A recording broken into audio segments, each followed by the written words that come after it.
सरकार से ये कहना चाहूँ भाई, बिना मतलब में रैड में 5 देना तो कोई लाभ नहीं है।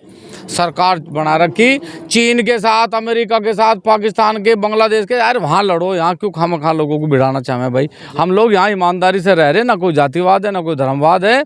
गरीबी मिटाओ, बस गरीबी मिटाओ। अगर गरीबी मिट गई तो सारी चीज़ें अपने आप सामान्य हो जाएंगी। ना कोई दलित रहेगा, ना कोई पिछड़ा रहेगा, ना कोई सामान्य रहेगा। गरीबी मिटाओ का नारा सरकार को देना चाहिए। और गरीबी मिटेगी जब रोजगार होगा, जब शिक्षा होगी, जब चिकित्सा होगी, सब लोगों को समान अधिकार मिलेगा, तब जाके। यार 543 लोग मात्र सरकार बनाने के लिए 140 करोड़ लोगों का बेवकूफ़ बना रहे, तो हम कह रहे कि इनका बेवकूफ़ ना बने और सरकार ये नारा देवे कि देश में अब कोई गरीब नहीं रहेगा, कोई दलित नहीं रहेगा, कोई पिछड़ा नहीं रहेगा।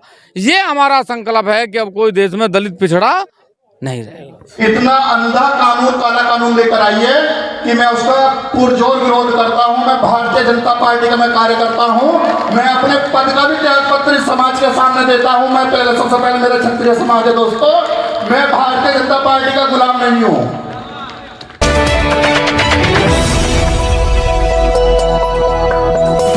राजनीति से काम तक,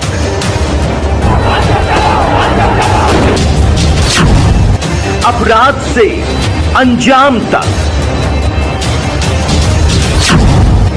खेत से खलिहान तक, अब हर खबर पर होगी हमारी नजर। पाइए सीधा अपने मोबाइल पर। मैं हूं मौर्य कुमार गौतम, आपका अपना न्यूज रिपोर्टर। देखते रहें गांव शहर की खबर और जुड़े रहें सिटी न्यूज इंडिया 1 के साथ। हमारे चैनल को लाइक करें, शेयर करें और सब्सक्राइब करें। भविष्य के लिए इतना अंधा कानून, काला कानून लेकर आइए कि मैं उसका पुरजोर विरोध करता हूं। मैं भारतीय जनता पार्टी का मैं कार्यकर्ता हूं। मैं अपने पद का भी त्याग पत्र समाज के सामने देता हूं। मैं सबसे पहले मेरा क्षत्रिय समाज है दोस्तों, मैं भारतीय जनता पार्टी का गुलाम नहीं हूं। इसके अलावा मैं आज आपको बता देना चाहता हूं कि सरकार हमेशा सुप्रीम कोर्ट ने SC/ST एक्ट के कानून में बहुत ढीलापन कर दिया था। बहुत अच्छा कानून पे उसने कह दिया था कि पहले जांच होगी, बाद में किसी की गिरफ्तारी होगी। लेकिन ये भारतीय जनता पार्टी की केंद्र सरकार थी कि जिसने कानून बनाकर स्वर्ण कास्टों के खिलाफ SC/ST एक्ट को मजबूत करने का काम किया है। ये ऐसी भारतीय जनता पार्टी है, ये स्वर्णों की विरोधी पार्टी है। ये कहते थे कि स्वर्णों की कौन सी पार्टी है, कहा जाता था कि भारतीय जनता पार्टी स्वर्ण की पार्टी है। लेकिन आज भारतीय जनता पार्टी ने वो कानून लाकर दे दिया है कि आज स्वर्ण कास्ट, ऐसा दिन दूर नहीं होगा कि जब स्वर्ण कास्ट खुद SC और BC से नीचे जाने के लिए मजबूर हो जाएगा। दोस्तों ऐसा कानून लेकर आए हैं। हमारे बच्चे पढ़ लिख कर यूनिवर्सिटी में जाएंगे, अपना भविष्य संभालने के लिए जाएंगे, या अपने ऊपर मुकदमे लेंगे, या 10 साल की जेल की सजा काटने के लिए जाएंगे। कैसे बढ़ेगा स्वर्ण समाज का बच्चा आगे? कैसे पढ़ लिख कर वो आगे जाके IAS IPS बनने के उसके सपने पूरे होंगे? ये भारतीय जनता पार्टी ने इस कानून को लाकर स्वर्ण कास्ट के बच्चों को केवल ना कि ये काला कानून आए, केवल उनका ना है दमन करने का काम किया है। मैं उसका पुरजोर विरोध करता हूं। और मैं आज एक और बात बता देता हूं इस मंच के माध्यम से, जो लोग यहाँ इस सभा में नहीं आए हैं, जो अपने घर में बैठे हैं, जो अपना पद बचाए बैठे हैं, जो अपनी राजनीति चमकाने के लिए भारतीय जनता पार्टी की गुलामी कर रहे हैं, मैं आज उन्हें बता देना चाहता हूं कि जलते घर को देखने वालों फूस का छप्पर आपका है, कि जलते घर को देखने वालों फूस का छप्पर आपका है। जो लोग नहीं आए हैं, जो भारतीय जनता पार्टी के गुलाम बने बैठे हैं, उनके लिए कहना चाहता हूं कि जलते घर को देखने वालों फूस का छप्पर आपका है। आगे के पीछे तेज हवा है, आगे मुकद्दर आपका है। उसके कदम पर मैं भी चुप था और आज मेरा नंबर आया है।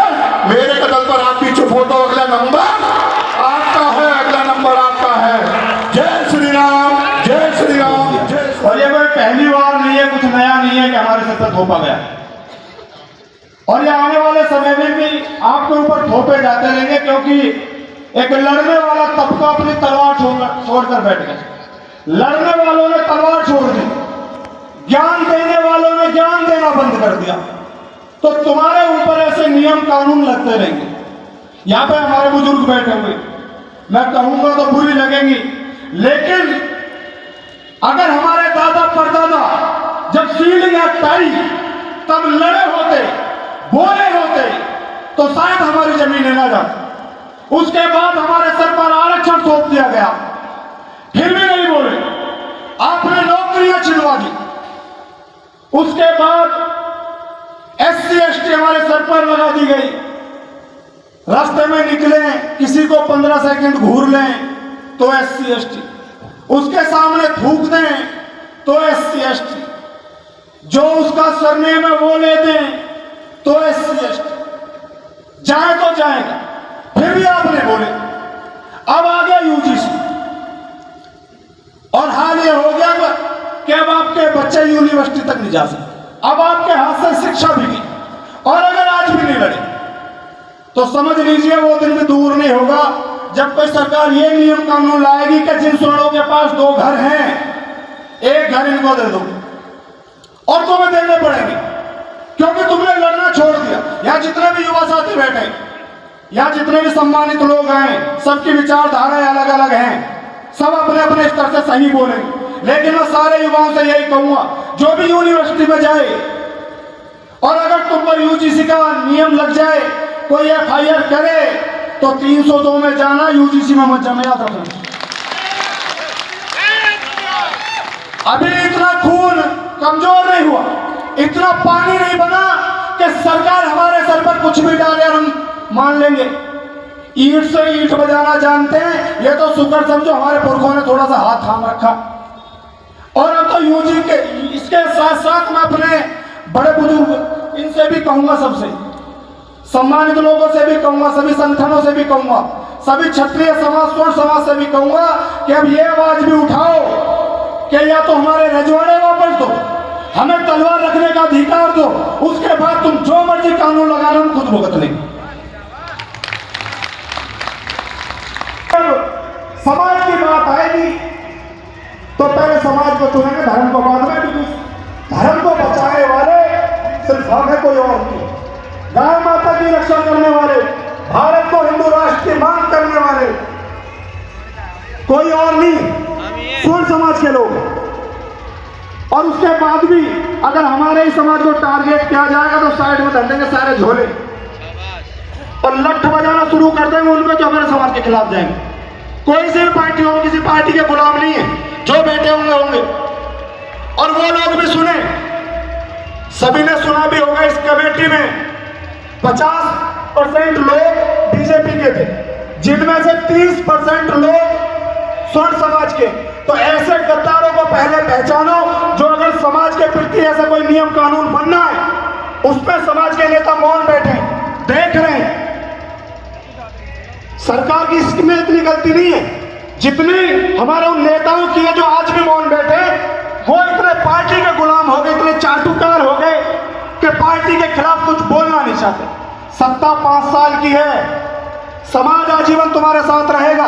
याद रखना, जिस दिन तुम पर मुसीबत आएगी उस दिन समाज खड़ा होता है, पार्टियां खड़ी नहीं होती। और अगर तुम समाज के साथ नहीं हो तो समाज के लोगों को भी जागरूक होना पड़ेगा, उनके साथ खड़े हो, जो समाज के लिए सब कुछ छोड़कर बैठे, समाज के लिए लड़ रहे हैं, समाज के लिए अपनी आहुति देकर बैठे, तन मन धन सबसे लगे हुए हैं। और यहाँ जितने भी लोग आए हुए हैं, सभी वही लोग हैं जो समाज को सरों पर नहीं रखते। जिस दिन आप समाज को भूलोगे, समाज आपको भूलेगा। क्षेत्र में वही होने वाला, याद रखना। बड़े से बड़े नेता आ तो जाते हैं वोट मांगने के लिए, लेकिन जब समाज की बात आती है तो कोई नेता दिखाई नहीं देता। हमने अब हर पार्टी को आपने देख लिया, हम लोगों का ये हो गया, हमको ये लगता है कि अगर बीजेपी नहीं है तो हम कहां जाएंगे, बीजेपी नहीं है तो पता नहीं कौन सी आपदा आ जाए। कोई आपदा नहीं आएगी, घर में तलवारें रखो। हम ही लड़ते हैं पहले से, मुगलों से हम लड़े, तुर्कों से हम लड़े, अंग्रेजों से हम लड़े, तो इनसे भी लड़ लेंगे, इतनी बड़ी बात थोड़ी है। लड़ना तो आपको होगा। मैं ज्यादा बात खींचूंगा नहीं, क्योंकि माइक का और मुकदमे का मेरा बड़ा पुराना रिश्ता है, माइक का आते मुकदमा हो जाता है। मैं बस एक आखिरी लाइन बोलकर अपनी जगह लूंगा कि बोलती है स्वाभिमानी माटी रोटी की वो घास बोलती है, कई साल पहले हाथों से दफनाई मेवाड़ में वो लाश बोलती है। वक्त भी बदला, दौर भी बदला, मूर्खों का आना कभी 60-84 हमारी आज भी ठकरास बोलती है। कि जिस बच्चे के नीट यूजी में -40% आएंगे, आप सब ये सोच के देखिए कि जिस बच्चे के नंबर 220 में से -40 है, वो बच्चा यदि डॉक्टर बनता है तो वो क्या हमारे समाज का भला करेगा? क्या हम अपने बच्चे से खुद का इलाज कराना चाहेंगे? लेकिन सरकार ना तो समाज का सोच रही है, ना ही सवर्णों का सोच रही है। इसलिए हम सबको एकजुट होना चाहिए। हमारी लड़ाई यूसीसी जो ये एक्ट आया है, इसमें हमारी किसी भाई से लड़ाई नहीं है, किसी समाज से लड़ाई नहीं है। हमारी लड़ाई जो भी है सरकार से होनी चाहिए। एसटी भी हमारा भाई है, एससी भी हमारा भाई है, ओबीसी भी हमारा भाई है। अगर हम सरकार से इस बात की मांग करेंगे कि सरकार ने जो ये अभी बिल यूजीसी को जो ये बिल लेके आए हैं, ये लाए नहीं है, ये हम पर जबरदस्ती थोपा गया है। ना ही समाज से कोई राय ली गई है। समाज को तो, सवर्णों को तो खासतौर से सरकार ने एक तरफ से दरकिनार कर दिया गया है। आप ये सोचिए, जिस सरकार को हम 90% का मत देके उसको सत्ता पे बिठा सकते हैं, तो ये हमारा पहला अधिकार है कि हम सरकार से पूछें कि हम इस समाज का हिस्सा है भी या नहीं। और इस कड़ी में सिर्फ हमारे भाई और बुजुर्गों को ही नहीं बाहर आना चाहिए। हमारी जो मातृशक्ति है, सबसे पहले उसको आगे आना चाहिए। हम नोएडा में थे, हमें पता चला कि आज एक प्रोग्राम है दोलाना में। हमें किसी ऐसे कार्यक्रमों के लिए हमें किसी निमंत्रण की जरूरत नहीं है कि हमें कोई निमंत्रण जाएगा, हम तब ऐसे किसी कार्यक्रम में, समागम में आएंगे। हमें अगर पता चलता है, हमें अपने बच्चों के भविष्य के लिए, अपने बच्चों के भविष्य के लिए सबसे पहले इस क्षेत्र में आगे आना चाहिए। ये जो यूजीसी काला कानून माननीय नरेंद्र मोदी जी जो प्रधानमंत्री हैं, अमित शाह जो लेकर आए, क्या सोचकर लेकर आए? फर्क क्या पड़ेगा? हिंदूवादी सरकार जो वादा करती है, हिंदूवादी हिंदूवादी हिंदूवादी, समझ में नहीं आता कैसी हिंदूवादी जो 57 इस्लामिक राष्ट्र काम नहीं कर पाए।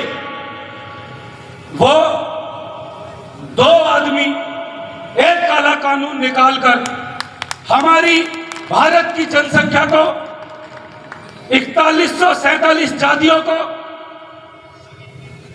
इस तरीके से विभाजित करते हैं जिसमें से सिर्फ 3 जाति स्वर्ण समाज अलग, बाकी 4144 जाति उनकी दुश्मन, जो आपस में लड़ेंगे। जब हमारे बच्चों के ऊपर यूजीसी का कानून लागू होगा, हम उन्हें घर से खुद सलाह देंगे कि तुम यूजीसी के किसी भी नियम में बंधकर अपना जीवन खराब मत करना, 302 लगवाना, बाकी जिम्मेदारी मेरी, मुकदमा मुझे लड़ना है। तो सोचने का विषय यह है, इस्लामिक राष्ट्र जो नहीं कर पाए, जो हमारे भारत में 4144 जातियां सिर्फ 3 जातियों का विरोध करेंगी, और जब 3 जातियों के युवाओं को, बुजुर्गों को, बच्चों को, महिलाओं को दिखेगा कि मरना है, मरना ही मरना है, तो तय है कि युद्ध ही करना है। उसका परिणाम 57 इस्लामिक राष्ट्र बैठ के देखेंगे कि भारत में गृह युद्ध क्यों। एक विचार बना कि हम लोग बदलेंगे, सोच बदलेगी। सोच घंटा जब तक नहीं बदलेगी, जब तक मेरा युवा दोबारा से 4 बजे उठकर, 5 बजे उठकर धर्म के प्रति, अपने समाज के प्रति जागरूक नहीं होगा। जब आज मेरा युवा 8 बजे 9 बजे सोकर उठ रहा है, उस समय कुछ लोग इतनी योजनाएं हमारे खिलाफ बना चुके होते हैं कि हम खुद भी विचार नहीं कर पाते कि किस असमंजस से गिरने वाले हैं हम। अभी जो यूजीसी का कानून है, 4144 जातियां 2011 की उसमें गणना में, जनगणना में आई हैं सामने। ऐसा क्या बैर है प्रधानमंत्री साहब का, ये दो व्यक्ति ऐसा क्या विशेष बैर रखते हैं जिसके कारण सिर्फ और सिर्फ स्वर्ण समाज को ही टारगेट करते हैं। हम लोग हर बार चुप रहते आए हैं। क्यों? क्योंकि लालच है, टिकट ना कटे, लालच है लोग मेरे खिलाफ ना खड़े हो जाएं। ये कायरता तुम्हारे अंदर इस मिनट को तो शोभा नहीं देती। एक बात सभी ने देखी होगी, आज की डेट में सोशल मीडिया घर घर में है, हर जगह है। एक जो दिखने में अच्छा है, ना बोलने में अच्छा है, ना कर्म अच्छे हैं, वो कहता है मुट्ठी भर लोग। ये मुट्ठी भर लोग अगर इस यूजीसी को विरोध कर वापस लगा सकते हैं तो हम इसका विरोध करेंगे। मैं कहता हूं तू विरोध कर, तू विरोध कर और उसका परिणाम देखना। यूजीसी बच्चों पे बाद में लगेगी, पहले 300 तो हम लेंगे। कर विरोध, क्या नई चूतिया बना रहे हैं, कुछ भी बोलेंगे, हम विरोध करेंगे। कपसाड़ वाला मामला सामने आ ही गया होगा सभी के। निर्णय क्या रहा समझ में एक बात नहीं आती कि जब उनके बुजुर्ग हमें नीचे दिखाने के लिए अपने युवाओं को हर तरीके से उत्साहित कर सकते हैं, तो आने वाली पीढ़ी की छोड़ो, कम से कम हमें लड़ने के लिए हमारे बुजुर्ग तो बोले। 80,000 का फोन, हजारों टन सरिया। आदरणीय ठाकुर पूरन सिंह जी हमारे बीच में पहुंचे हैं, आज के मुख्य अतिथि हैं, उनका बहुत धन्यवाद करता हूं। राष्ट्रीय उपाध्यक्ष अन्नू मलिक जी बागपत की धरती से और जाट समाज की तरफ से समर्थन देने के लिए हमारे बीच में पहुंचे हैं, मैं उनका भी हार्दिक धन्यवाद करता हूं।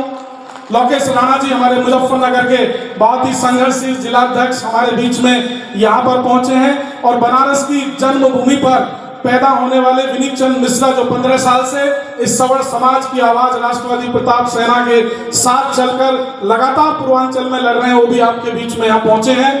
आदरणीय ब्रजमोहन जी, राकेश जी और हमारे देवेंद्र खटाना जी, मैं उपस्थित यहाँ पर समाज के सभी संभ्रांत और समाज को लीड करने वाले जो लोग यहाँ पर उपस्थित हैं, मैं बहुत धन्यवाद करता हूँ हृदय की गहराई से कि 87-84 से वैसे तो फेसबुक पर और तमाम छोटे प्रदर्शनों के माध्यम से एक बड़ी आवाज दिल्ली के दरबार तक पहुंच रही थी कि किसी भी सूरत में यूजीसी एक्ट के इन नए प्रावधानों को हम स्वीकार नहीं करेंगे जो 13 जनवरी 2026 को लागू कर दिए गए।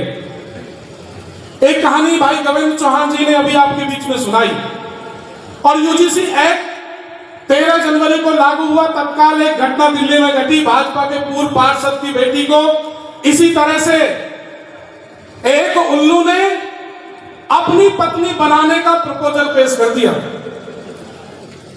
और जबरन वो प्रपोजल दिया, स्वीकार नहीं हुआ, आपत्ति दर्ज कराई। बिटिया पढ़ना चाहती है तो उस पर मुकदमा पंजीकृत करा देगा, उसके खिलाफ तमाम चीजें अपोज वाली तैयार कर ली गई।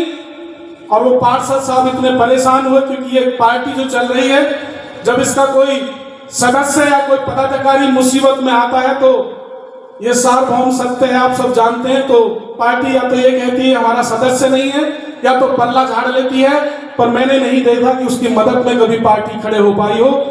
उस इस स्थिति में कि जब वो सवर्ण समाज से अगर वो नामित होता है तो उनको वही करना पड़ा जो पूरे देश में चल रहा है।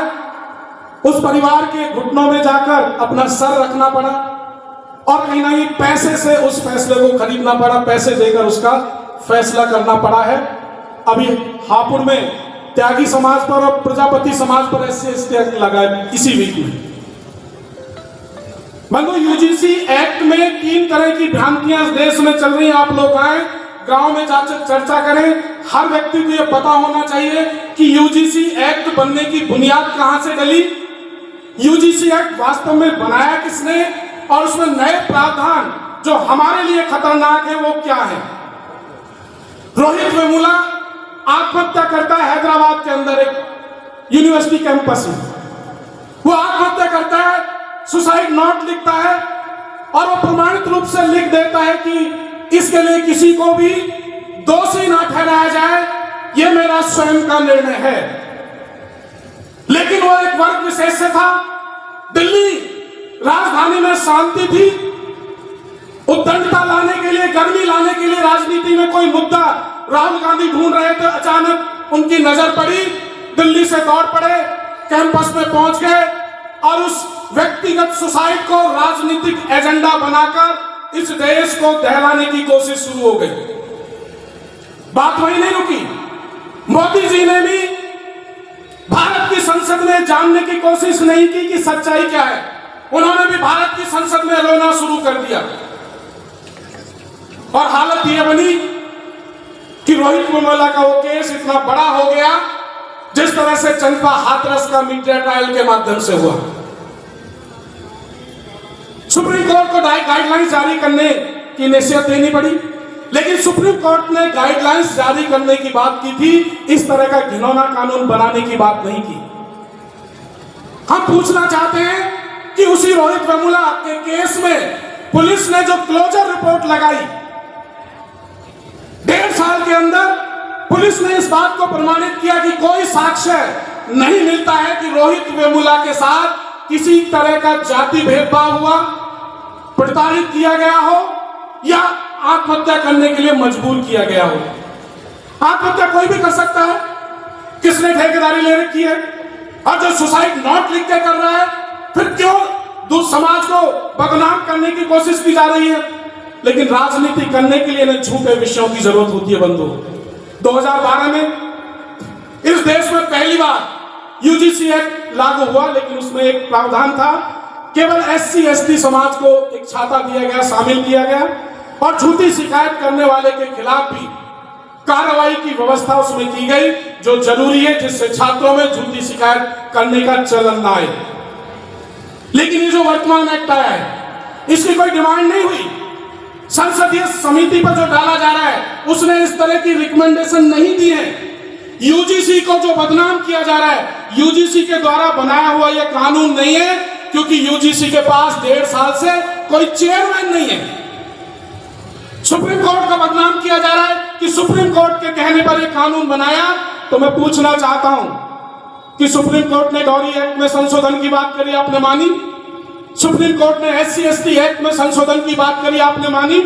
आप और उसमें सख्त भूमिका बनाकर ले आए, सख्त एक्ट बनाकर ले आए और सुप्रीम कोर्ट ने तो केवल समान गाइडलाइन जारी करने की बात कही।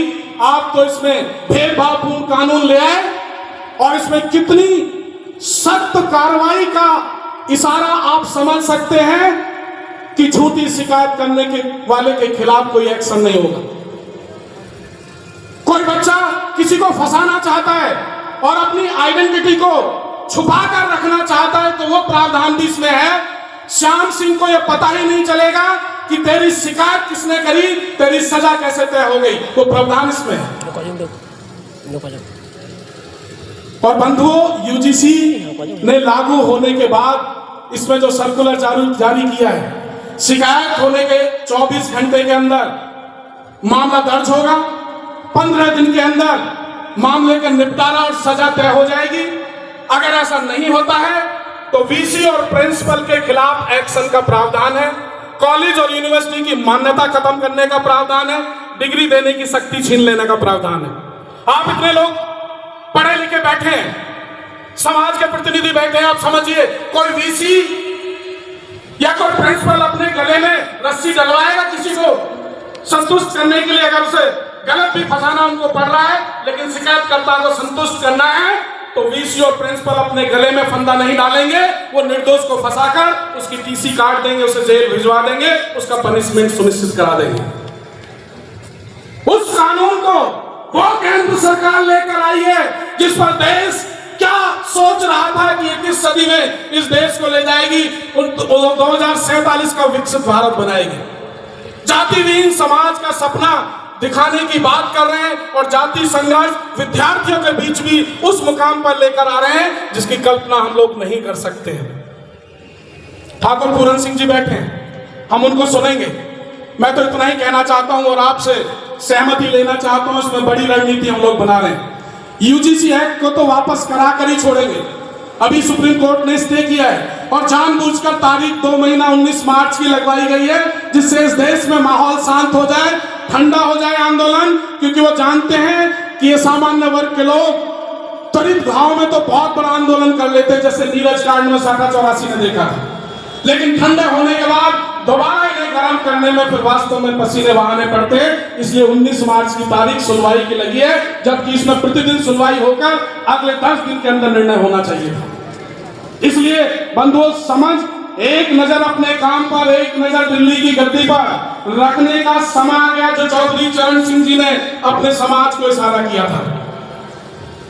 मैं सिर्फ आपसे इतना बात पूछते हुए कि SC/ST एक्ट का दुरुपयोग हो रहा है, हम शांत बैठे झेल रहे थे, लेकिन इस तरह के अगर काले कानून लगातार बनते रहेंगे, वोट बैंक की राजनीति के लिए हर साल चुनाव आएंगे, हर साल एक वर्ग विशेष को खुश करने के लिए केंद्र की सरकार, राज्य की सरकारें इस तरह का कानून केवल अबला समझकर इस सामान्य वर्ग को बनाती रहेगी, तो आने वाली पीढ़ी, आने वाली नस्लें हमें माफ नहीं करेंगी। इसलिए आज शाखा 84 की धरती से हम ये संकल्प लेकर उठेंगे, अब हमें कितनी बड़ी लड़ाई लड़नी पड़े, जब तक ये SC/ST कानून अब वापस इस देश की सरकार नहीं करेंगी, हम युद्ध का आज बिगुल बजा रहे हैं। इसके विरोध में माहौल देश के अंदर बनाएंगे, जितने भी इसके दुरुपयोग हो रहे हैं उन मामलों को प्रकाश में लाएंगे, और जहां जहां झूठे मामलों को पंजीकृत होने के बाद चंद्रशेखर रावण दौड़ता नजर आएगा, वहां वहां ललित राणा भी वास्तववादी प्रताप सेना का झंडा लेकर दौड़ता हुआ नजर आएगा। अगर सरकार टकराव चाहती है तो हम टकराने के लिए तैयार हैं। हमारी तो उम्र ही 18 साल बताई गई है। 18 साल से ज्यादा जीना तो क्षत्रिय के लिए बताया ही नहीं गया हमारे शास्त्रों में। और मैं आज 45 साल की उम्र जी लिया हूं, यानी कि मैं तो लगभग 28 साल फालतू जी लिया, जीवन तो ओवर हो गया है। तो इस चुनौती के बाद चंद्रशेखर रावण को चुनौती देंगे उत्तर प्रदेश की धरती पर। गलत जहां पहुंचेगा उसकी टांग उठा देंगे। लेकिन केंद्र की सरकार, और ये भी कहता हूं, अरे ताकत है, हिम्मत है तो जुबान तो कोई भी हिला सकता है। केंद्र की सरकार वायु श्रेणी की सुरक्षा ले ले। केंद्र की सरकार अपना जो वारास दे रखा है अपना जरा छाता हटा ले। हम देखेंगे फिर 7 दिन की गिनती गिनेंगे, वो दौड़े और हम चलेंगे, लेकिन हमारी चाल भी दौड़ से बड़ी हो जाएगी। बंधुओं, ये समझने की बात है। हमने इस देश को अपना समझा है, हमारे पुरखों ने गर्दनें कटाकर इस देश की सीमाओं को सुरक्षित किया है, इस सनातन को बचाया है।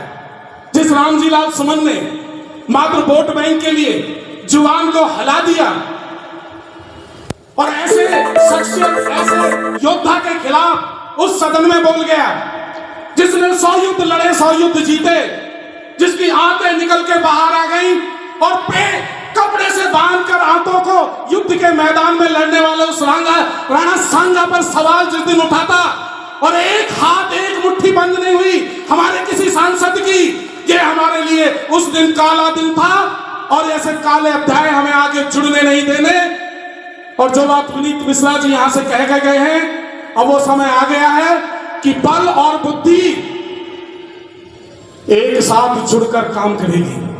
बल और बुद्धि एक साथ जुड़कर काम करेगी और तराजू अपना काम करेगी। और जब ये तीनों अब एक मन बनाकर अब मैदान में उतरेंगे, तो हिंदुस्तान में कोई ताकतवर ना नेता है ना राजनीतिक दल है जो इनके विरोध को झेलने की ताकत रखता हो। हम सब कुछ खो चुके हैं, हम किसी सरकारी योजना में है ही नहीं। हमारे समाज का कितना ही गरीब है, भूमिहीन है, लेकिन दिल्ली की गद्दी उसको राजा माने बैठी है। अरे राजा तो हम थे ही नहीं, राजा तो चंद लोग थे। हम तो तब भी सैनिक थे, लड़ रहे थे मातृभूमि के लिए। हम कल भी लड़ रहे थे मातृभूमि के लिए। आजादी के बाद भी सेना में सबसे ज्यादा लड़ रहे थे हम इस देश के लिए, और आज भी रोज गलत कानूनों के खिलाफ लड़ रहे हैं हम इस मातृभूमि के लिए। मैं आपसे बताना चाहता हूं, हमें बदनाम किया गया है। हमारे पास डाटा है, हम वास्तव में किसी को नहीं सताते। हमारा डीएनए, हमारा ब्लड, हमारा संस्कार ऐसा है। हमने किसी को अपने गांव से नहीं भगाया। अरे 84 क्षेत्र है, नया गांव है, नए गांव वालों ने हम खदेड़ के भगा दिए। आज राजपूत विहीन हो गया राजपूत गांव, लेकिन एक गांव प्रमाणित हिंदुस्तान में करिए जहां से हमने किसी को भगा दिया हो और ये प्रमाणित कर दे कि हम उस गांव से खदेड़े गए।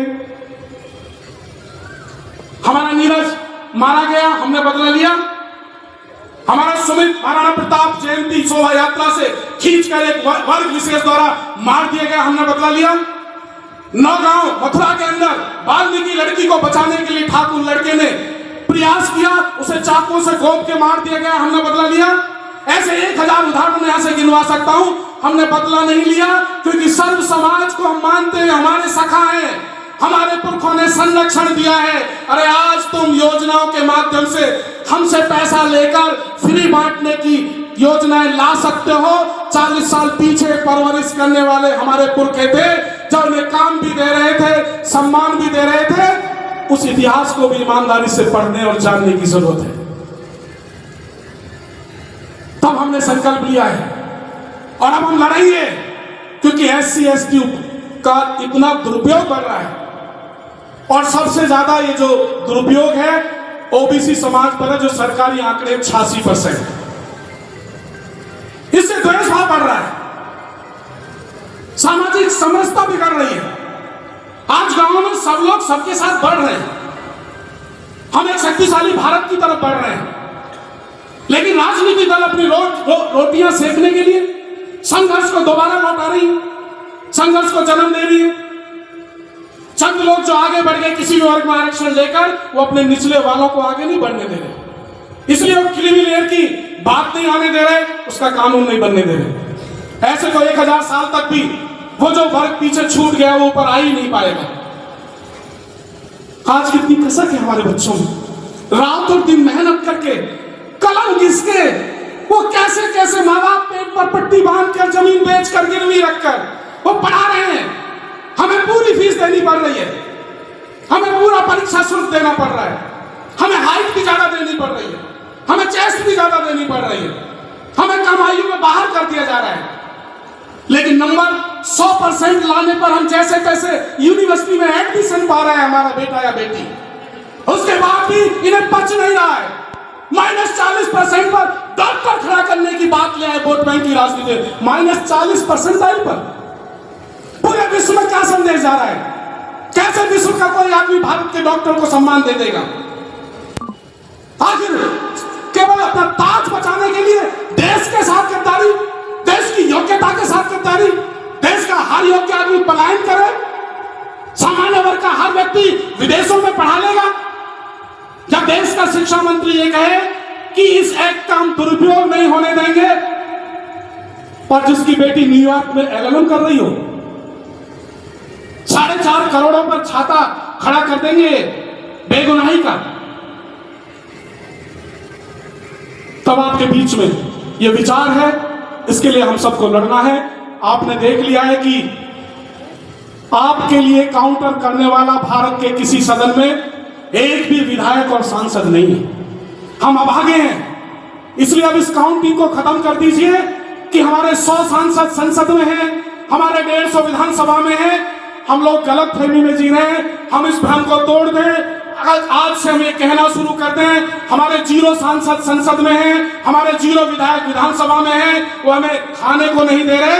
हमने इसलिए भेजे हैं कि कम से कम जब कोई हमारे लिए गलत बोले, गलत कानून लाए, तब तो आप खड़े हो जाएं। अगर वो तब भी नहीं बोल सकते हैं तो हमारे किस काम के हैं? इसलिए मैं मान लेना चाहिए कि एक बड़ा तबका देखिए सामान्य वर्ग कोई 3% कहता है, कोई 5% कह रहा है।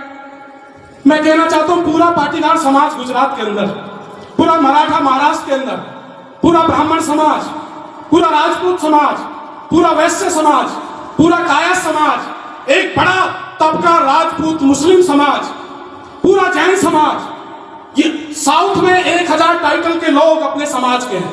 इतना बड़े समाज को आज दुनिया के सामने केंद्र की सरकार ने इस बात के लिए प्रमाणित कर दिया है कि सबसे बड़ा अपराधी, जन्मजात अपराधी, अत्याचार करने वाला इस देश में कोई रहता है तो सामान्य वर्ग रहता है और उसकी संतानें रहती है। ये हमारे ऊपर बहुत बड़ा तमाचा है बंधु। इसे हमें अब समय आ गया है, हमें दिमाग की चक्षु खोलकर दिमाग से निर्णय लेने होंगे, दिल से नहीं। आप बचोगे तो हिंदुस्तान बचेगा, अगर आप ही नहीं बचे तो हिंदुस्तान भी नहीं बचेगा, क्योंकि आपके पुरखे लड़ते रहे, हम हारते रहे, जीतते रहे, मगर लड़ते रहे तो अस्तित्व बचा रह गया। और वही स्थिति आज हिंदुस्तान में है, हमें लड़ते रहना पड़ेगा तब तक जब तक SC/ST का कानून इस देश की सरकार वापस नहीं लेती और ये सुनिश्चित नहीं करती कि जाति के आधार पर अपराध का निर्णय नहीं होगा। अपराधी कोई भी हो, हम दावे के साथ करें, हमारा अपराध करे, उसे सजा मिले, सजा भी ज्यादा दे दो, लेकिन जाति के आधार पर अपराध की गणना नहीं होगी, अपराध की सुनवाई नहीं होगी, अपराध के FIR दर्ज नहीं होगी। ऐसा भारत हम चाहते हैं, उसके लिए संघर्ष करेंगे। आपकी उपस्थिति तो मैं नमन करता हूं। आज बहुत प्रतिकूल माहौल में आप लोग बड़ी संख्या में जिम्मेदार लोग यहाँ पहुंचे हैं। हम लोग मिलकर नया निर्णय लेंगे, बड़ा निर्णय लेंगे।